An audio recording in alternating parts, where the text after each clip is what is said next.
Hello all, welcome back to my channel the Vijju vlogs and home foods. So today మన ఛానల్లోని టమాటా పప్పు చేస్తున్నానండి. So దీన్ని నేను కందిపప్పుతో చేయలేదు, మసూర్ దాల్తో చేశానండి. సో మామూలు కందిపప్పు కన్నా ఈ మసూర్ దాల్ అనేది ఎర్ర కందిపప్పు మామూలు కందిపప్పు కన్నా 2 రెట్లు మన హెల్త్కి చాలా మంచిది అండ్ కాస్ట్ కూడా వెరీ రీజనబుల్. ఈసారి ఇది ట్రై చేయండి. సో నేను ఈ మసూర్ దాల్ని 1 కప్ అయితే తీసుకుంటున్నాను.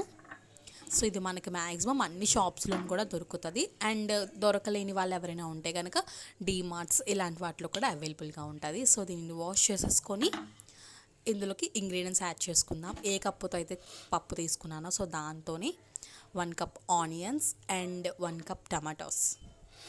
సో పచ్చిమిర్చి పొడుగ్గా చీల్చుకొని ఒక 3 పచ్చిమిర్చి వేసుకుంటే సరిపోతుంది.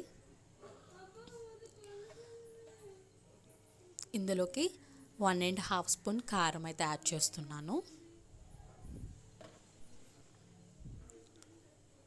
సో ఇందులోకి మళ్ళీ 1 table spoon of salt. So salt లాస్ట్లో కూడా వేసుకోవచ్చు, మీ ఇష్టమే. సో పసుపు అనేది 1/2 టేబుల్ స్పూన్. సో ఏ కప్పుతో అయితే తీసుకున్నానో అదే కప్పుతోని 3 కప్పుల వాటర్ వేసుకుంటే సరిపోతుందండి. సో కొంతమందికి పప్పు ముద్దగా కాకుండా లిక్విడ్ ఫార్మేట్లో కావాలనుకుంటే వాళ్ళు 4 కప్స్ యాడ్ చేసుకుంటే సరిపోతుంది. సో నేనైతే 3 కప్స్ అయితే యాడ్ చేస్తున్నాను. సో మొత్తం అంతటిని కూడా ఇంకా మిక్స్ చేసేసుకుందాం. సో ఇప్పుడు దీని మీద మనం కొత్తిమీర కొంచెం వేసేసుకొని మళ్ళీ ఒకసారి మిక్స్ చేసేసుకుందాం. సో ఇప్పుడు దీని మీద అయితే లిడ్, దీని తాలూకా ప్రెషర్ కుక్కర్ మూత అయితే పెట్టేసుకొని 4 to 5 విజిల్స్ అయితే వచ్చండి.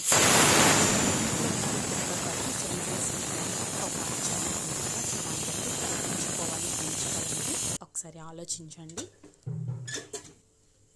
సో అయిపోయింది, విజిల్స్ అయితే వచ్చేసినాయి. సో చూసారు కదా పప్పు ఎంత పర్ఫెక్ట్గా ఉడికిందో. జస్ట్ గరిటతోని మెదిపే పని కూడా మనకి లేదండి, అంత చక్కగా అయితే ఇది కుక్ అయిపోయింది. జస్ట్ మనం ఆ టమాటోస్ అక్కడక్కడ అలా ఉన్నాయి కాబట్టి సో దాన్ని అలానే అన్నడానికి మాత్రమే గరిటతో మెదిపితే సరిపోతుంది. జస్ట్ 1 మినిట్ అనండి సరిపోతుంది. అండ్ అందులోకి తగినంత ఉప్పు మనం ఆల్రెడీ స్టార్టింగ్ వేసాం కదా, సో ఇప్పుడు దానికి అడ్జస్ట్ చేసుకొని వేసుకుంటే సరిపోతుంది. సో ఇప్పుడు మనం పోపు పెట్టేసుకుందామండి. సో దీనికోసం సో చిన్న కళాయి అయితే పెట్టేసుకొని అందులోకి ఆయిల్ యాడ్ చేసుకుంటున్నాను. 2 table spoon of oil.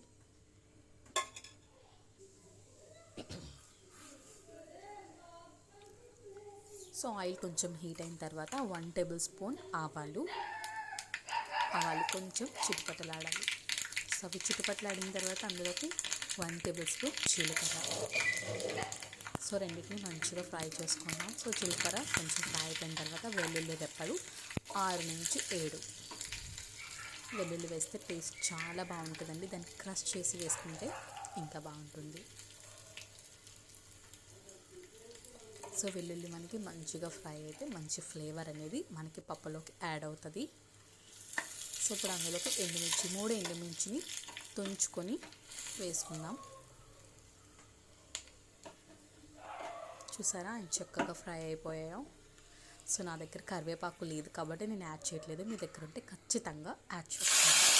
So ఈ పోపుని మనం కూడా ముందుగా రెడీ చేసుకున్న పప్పులోకి అయితే వేసేసుకొని మంచిగా మిక్స్ చేసేసుకుందాం. చాలా అంటే చాలా టేస్టీగా ఉంటుందండి. మీకు ఎవరికైనా ఇంకా ఏమైనా రెసిపీస్ కావాలంటే కామెంట్ సెక్షన్లో కామెంట్స్ చేయండి, చేసి చూపిస్తాను. అండ్ ఈ టమాటా పప్పు మీకు ఎలా అనిపించింది? సో ఈ రీల్కి ఒక లైక్ చేసేసి షేర్ కూడా చేసేయండి అండ్ సబ్స్క్రైబ్ చేసుకోవడం అస్సలు మర్చిపోకండి. పక్కనే ఉన్న గంటని మోగించండి. సో నేను ఏ వీడియో పెట్టినా వెంటనే మీకు నోటిఫికేషన్ వస్తుంది. అండ్ నాకు మీ సపోర్ట్ కూడా కావాలి. Thanks for watching. బాయ్.